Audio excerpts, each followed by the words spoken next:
Hello and welcome to my Yu-Gi-Oh channel. Like the video if you've enjoyed it and don't forget to subscribe. So today we're looking at the Duel Links, or specifically the mini box for Arena of Sanctuary, and we're actually going to be covering the rares this time. So the first card is Genex ally Triforce. This is a Dark Machine Synchro Monster level 7 with 2500 attack and 2100 defense. And it requires one Genex tuner plus one or more non-tuner monsters. This card's effect depends on the attributes of its non-tuner synchro material monsters.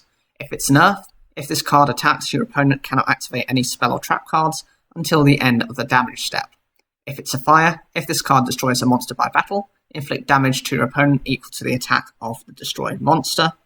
And if it's a light, once per turn you can select one light attribute monster in your graveyard and special summon it in face down defense position. So this card actually works, if you don't know what the Genex archetype works as, they can actually manipulate each other's attributes. There's a couple of specific cards that are able to do that, which means actually going into this and to actually get the various effects off isn't a problem. You do not have to run specific earth, fire and light attribute monsters. Although saying that, the effect for the light attribute part is only worthwhile if you're running a decent number of light monsters, because you're going to be wanting to recover those. So if you're running this with generic light support in there, that's maybe one way you want to do it. Or if you're wanting to focus on one type of effect, then you can just run the Genex tuners alongside a specific attribute that you want. The Earth attribute I don't think is that relevant. You've got the White Veil spell card, which can be used, which can basically do the same kind of thing.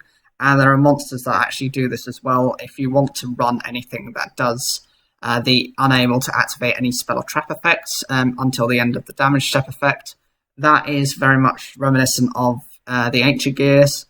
They do that much better, and it's an entire archetype which supports itself much better than one random card, one random synchro from a random deck. As for the fire attribute effect, I think this is the best out of them. You can consider it a little bit like a better version of Flame Wingman that does half the attack damage of a monster destroyed by battle. This does the full effect damage, so considering if your opponent is running powerful monsters and you're actually able to get over these cards, you're able to inflict both battle damage and burn effect damage. So considering, unless your opponent's padded out their life points, they are going to maybe be defeated just by this one card. So the next card is a card I really love. I've got to say I love it. It's Valkyrie Erika. It's a light attribute fairy type, level 8 monster with 2000 attack and 2200 defense. And its effect is you can only control one Valkyrie Erika. While you control this card, special summoned by the effect of a Valkyrie card, all face-up monsters your opponent controls lose 1000 attack. Any card destroyed by battle or card effect that would be sent to your opponent's graveyard is banished instead. I would consider this to be the boss monster over Sigrun for a couple of reasons. Firstly, it's able to deplete your opponent's attack stat by 1000 just by using a Valkyrie card to summon it. You've got various cards that support it. They've got Shecht. I don't know if I'm pronouncing that right, which is that level 1 that can special summon this. So that effect triggers. You've got also this, there's a spell card which actually summons it from the graveyard. You've also got the effect of Sigrun, which allows you to special summon Erda either from the hand or the graveyard. So there are at least 3 or 4 ways of bringing this out by a Valkyrie effect. Considering your opponent is likely to be running things of maybe 3000 or lower attack, if you can do that, most likely those cards aren't able to run over this. And the beauty of being able to get rid of any card which is destroyed by battle or card effect means, you know, when you banish cards, unless your opponent is running one of this style of decks, they tend to lose advantage from that and actually are often unable to recover those cards. Not only that, but it means that all your Valkyrie monsters are getting certain benefits as well. You've got a monster that actually gives 200 attack per every banished monster your opponent controls has. And also Dritter gains 200 attack for every banished monster they have individually on its own as well. So if you pair a couple of those cards with this, they can become quite big, and also this can become quite big. I will say this, I have paired and teched the deck with one copy of Soul Release for those niche moments where you might have gone through the duel. It might be a slower duel and your opponent has at least 5 monsters in their graveyard. You banish those. You've got instantly a 3000 attack monster through the effect of one of the other monsters. The next card we're covering is Valkyrie Schweitz. I've got to say this isn't one of my favourite ones, and I'll kind of explain a little bit later. It's a light attribute fairy type level 5 monster with 1600 attack and 1600 defense. And the effect is, if this card is summoned, you can target one monster your opponent controls and destroy it. After damage calculation, if this card battled, you can target one continuous spell card in your graveyard and add it to your hand. You can only use each effect of Valkyrie Schweitz once per turn. Okay, I'll first say what the positives are. Firstly, being able to destroy a card whenever it's summoned. That could be normal summon, it could be special summoned, and it doesn't, unlike Urda, have to be as an effect of a Valkyrie card. So if you're able to summon it through, Star Blast and just normal summon it from that, you can trigger the effect. If you're able to revive it with one of its spell cards, or if you're just able to special summon it off of another effect, it all works the same way. It does destroy your opponent's monster, so if it does have like a distraction trigger effect to it, that could be a disadvantage. Also, although saying that, it can actually respond to just some powerful cards that your opponent has. The other thing I'd have to say is this thing to do with recovering the continuous spell card from your graveyard. That's to do with the goddess cards, the 3 goddess cards which actually help to banish monsters that your opponent has. This effect is not really that relevant unless, I don't know, you're playing something like Wonder Balloons or something like equivalent to that, where you can actually see some kind of advantage from it. And it also has to be after this card is battled. So this card essentially has to be able to attack to be able to trigger that effect. If your opponent can either negate the effect, negate the attack, or get rid of this before it battles, you don't get that effect. I don't see why it's been made at level 5, considering it's a one-off effect, and the stat line doesn't justify a level 5 for this card. But it's not bad, it's a bit cloggy. You do not want to be running more than 2 of them. I have run 3 of them in a deck, and there was one time where I was literally clogged up with 2 copies of this, one Brunhild and one Urda, and I carried on with the duel, but I lost immediately. I just it's going to happen. I just see it happening. Now, for this card, I love this card. It's really necessary to run this card. It's called Valkyrie Dritter. It's a monster. It's a light attribute fairy type which is level 4 with 1000 attack and 1600 defense. If this card is normal or special summoned, you can add 1 Valkyrie card from your deck to your hand except a copy of itself.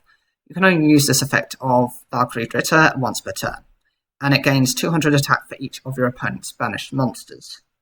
So, for the deck, you need to be running 3. It searches all of your Valkyrie cards. It's a rotor for the deck. It needs to be run specifically so you can, go for, you can go for the spell card, which actually removes your opponent's monster.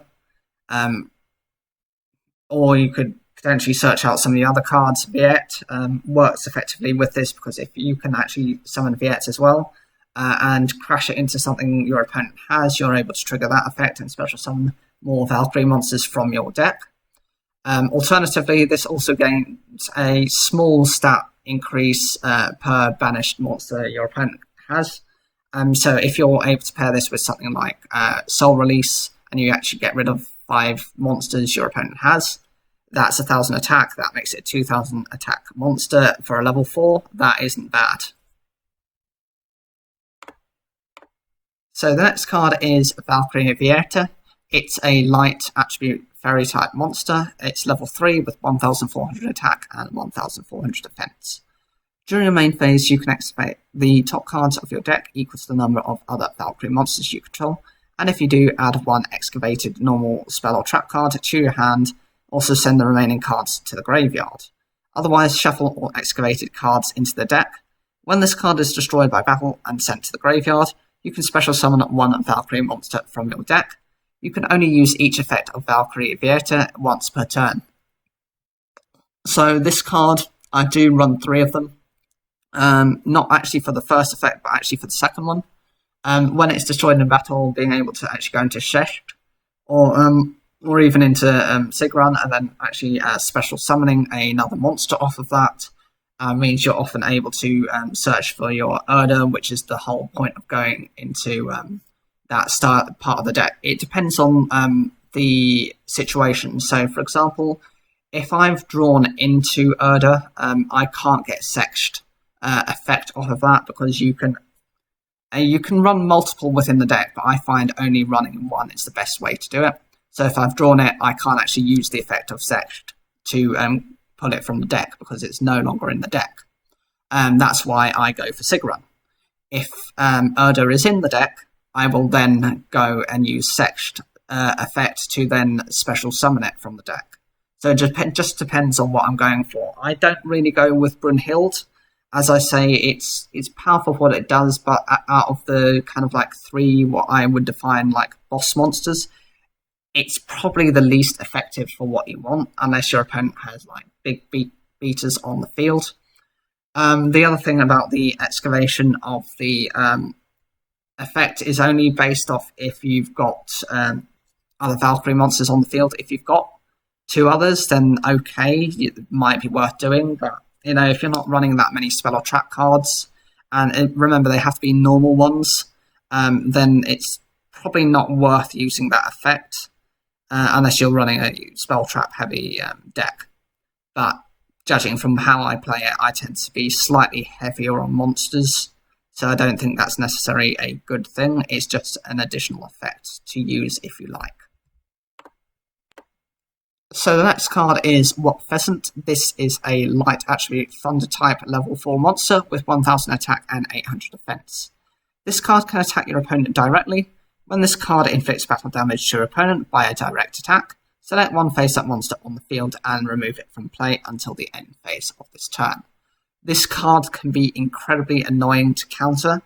If your opponent is running things which if you're facing this deck and your opponent is running things that either stall or prevent you from summoning or have other restrictions which mean that, they can essentially do whatever they like, being able to remove from play 1 of your monsters means that they can actually just go into direct attacks with other cards. Yes, okay, most of the Watts tend to be able to direct attack, regardless of this effect, which actually makes them quite dangerous, if you've got 3 or 4 monsters. Who can also be boosted by their attack points with certain equipped spells. So you've got Power of the Guardian, you've got United We Stand, Mage Power, and then you've also got a couple of cards that they have for their specific attribute, which do the same kind of thing. That can easily mean that they could beat you outhand, immediately. Alternatively, what this card can do is if you're running other cards which have an effect which cause you some kind of loss, so you've got the Dark Scorpion Burglars, you've got Cliff the Trap Remover, Robin Goblin, Robin Zombie, things that discard like White Magical Hat, which actually cause you problems. That's always a massive disadvantage if they can remove anything you have that's of threat to them from the field. This is a nightmare deck to go against, and unless you have the right counters for it, it is becoming a lot more popular and a lot more powerful. The next card is What Cobra. This is a light attribute Thunder type level 4 monster with 1000 attack and 500 defense. This card can attack your opponent directly. When this card inflicts battle damage to your opponent by a direct attack, add 1 What monster from your deck to your hand. This card is another nightmare card because actually what this can do is search for any of the What monsters from your deck. So depending on the situation you're looking at, you're going to want certain things, certain effects, and since they can all direct attack, so long as you can protect this for 1-2 turns, you're searching a couple of cards. These additions aren't going to be a problem. The only way to really counter this is either to just get rid of it outright because you don't want to be leaving this on the field, or alternatively just kind of banishing it or just stopping it from attacking, getting its attack off, because it has to inflict the battle damage to begin with to get that search off. It's definitely something that's threatening, and if you're facing and you see this card, just get rid. So the next card we're covering is Trickstar Lilybell. This is a light attribute fairy type, level 2 with 800 attack and 2000 defense. Its effect is if this card is added to your hand, except by drawing it, you can special summon it from your hand. You can only use this effect of Trickstar Lilybell once per turn. This card can attack directly. When this card inflicts battle damage to your opponent, you can target 1 Trickstar monster in your graveyard and add it to your hand. What really concerns me about this is actually a card from the Valkyrie era. It's not that, long past. I mean, we've just going into Yu-Gi-Oh! 7s now. So this was actually to do with the Link era, which is quite unusual, considering that we don't even have, the Xyz monsters yet, or the, we have Pendulum monsters, but we don't have Xyz monsters yet, and yet we're getting an archetype which essentially has Link monsters, but we don't have Link monsters yet. It's a little bizarre. And Trickstars work by actually doing small amounts of 200 points of damage and just kind of burning you to kind of death. And that's just how they work. This card being able to kind of special summon itself off of another effect means you can get 2 cards essentially on your field at the same time. And actually, since it can attack you directly in the same way as a What card can, you're able to just recover your resources much easier, provided you've got protection cards alongside this. This is a very significant threat. The next card is Valkyrie's Embrace. This is a normal spell card with the effect if all monsters you control are Valkyrie monsters, target 1 attack position Valkyrie monster you control and 1 face-up monster your opponent controls, change your monster's defense position, and if you do, banish that opponent's monster. You cannot special summon monsters the turn you activate this card, except Valkyrie monsters. You can only activate 1 Valkyrie's Embrace per turn. So this is the card I had mentioned in the past. That's the spell support that can actually just outright banish one of your opponent's monsters. The trade-off is that you do have to change one of your attack position Valkyries to defense mode, but I think most of them have slightly more defense points than they have attack points. I mean, there are a couple of them that have, say, equal attack and defense. So Schweitz and Dritter are both, one's 1,600 on both, one's 1,400 on both. But I think there's always usually about a 200 difference between all of the other cards. Well, the boss monsters, I know there are. Brunhild has 1,800 attack, 2,000 defense. So actually doing this might be beneficial to you. Alternatively, what I've done in the past is sometimes I've summoned Secht, which is that one with the 0 attack and 2,000 defense in attack mode after using Vierta's effect to kind of bring it out. If I know my opponent doesn't have any more attacks to go into, and that way next turn I can just use Valkyrie's Embrace, switch it to defense mode, and then it vanishes. Alternatively, I've done that on my own turn as well, switch it to attack mode just to trigger off that effect. But it just depends on what you're looking for, and depends on the level of the threat. If it's something that you're concerned of, even if it's one turn that you can't do as much damage as you want, what would you prefer to get rid of the threat or to just do that extra bit of damage. I personally prefer to get rid of the threat. So the next card is called Final Light. This is a normal spell card, and its effect is pay life points in multiples of 1000, then target one Valkyrie monster in your graveyard with a different name for every 1000 life points paid. Special summon them, then your opponent can special summon monsters with 2000 or less attack from their graveyard up to the number of monsters you special summoned by this effect. You can only activate one Final Light per turn. So with this card, I will be quite controversial here. I don't run any of these. Yes, it's important because it acts very similar to like a soul charge for the Valkyrie archetype. The problem I have is, firstly, I've found if I draw badly, I can be on less than 1000 life points when I start getting decent cards, and drawing into this when you have less than 1000 life points means it's a useless card. Unless you're planning or intending to run life point generating cards within this, such as Soul Absorption, some of the Aromagic cards do this as well, where you gain life points. Golden Ladybug does this. Unless you're planning to run those, I would at most run one of these, because the thing is, your opponent is being able to get monsters with 2000 or less attack from their graveyard, which means if they can get into key cards, you could actually end up doing yourself more damage than good, which is why I would just not run these. If you can avoid it, better to just run generic spell and trap supports. That way you've got other options. So now we have Valkyrie Gamma Oil. This is a equipped spell with the effect activate this card by targeting one Valkyrie monster in your graveyard, special summon it, and equip it with this card. Once per turn, if the battle position of a face-up Valkyrie monster you control is changed, the equipped monster gains 500 attack and defense, even if this card is no longer equipped. You can only activate one Valkyrie Gamma Oil per turn. This card is deadly for that archetype, and I'll say for the reasons why. Firstly, even though it's a 500 attack and defense gain, that might seem small, but if you can get all of your Valkyrie monsters to have changed their battle mode per turn, that's a 1500 attack and defense increase, which means essentially you're getting massive amounts of stats increase consistently every turn, because they all like to change their battle positions.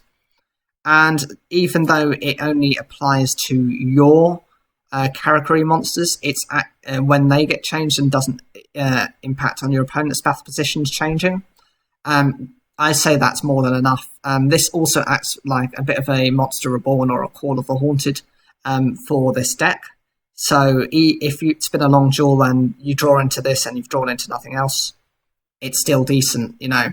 Being able to kind of just even rely on just this card is enough support in and of itself. The next card we have is Logos Flame. It's a continuous trap card with the effect, while you control a Valkyrie monster, monsters your opponent controls with 2000 or less attack cannot attack. If this card is in your possession, is destroyed by an opponent's card effect, you can special summon one level 5 or higher Valkyrie monster from your hand or deck. So I actually run one of these cards, and I'll say why. It's useful if you've got your Urda on the field, because most likely your opponent's monsters will have been reduced down to 2000 or less, which means you can essentially stop your opponent from attacking. Saying that, I would only run one, because if you draw into two, it's just clogging up your hand for no reason. And even if your opponent just, say, wants to get rid of this card, you get the benefit of that as well, because you're able to then special summon one of your kind of stronger Valkyrie monsters anyway. So that's kind of, for me, I tend to use it just for setup. It's more just preventing my opponent from doing anything whilst I'm trying to get my plays off. Once that's done, I don't mind if they destroy it, have at it. I'll just get a strong boss monster to protect myself even further. And the final rare that we'll be discussing is called Apple of Enlightenment. This is a normal trap card with the effect target cards in your opponent's graveyard up to the number of Valkyrie monsters you control, banish them. If this set card is in its owner's control, has left the field because of an opponent's effect, and is now in the graveyard or banished, you can draw cards equal to the number of Valkyrie monsters you control, +1. I have to say I don't run any of these cards. I don't see the point of running this when soul release is a thing, because you're actually able to have more control of what you banish, and you're actually able to control banish basically 5 cards. And this, you're banishing a maximum of 3 cards, and actually that is not good enough.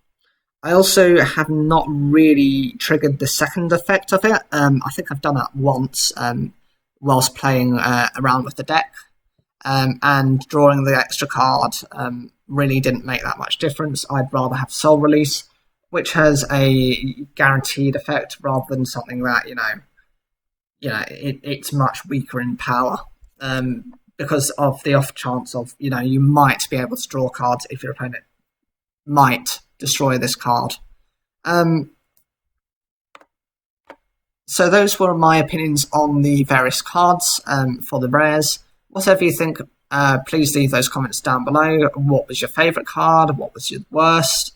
What do you think of the archetype support for those? Like the video if you enjoyed it, and don't forget to subscribe.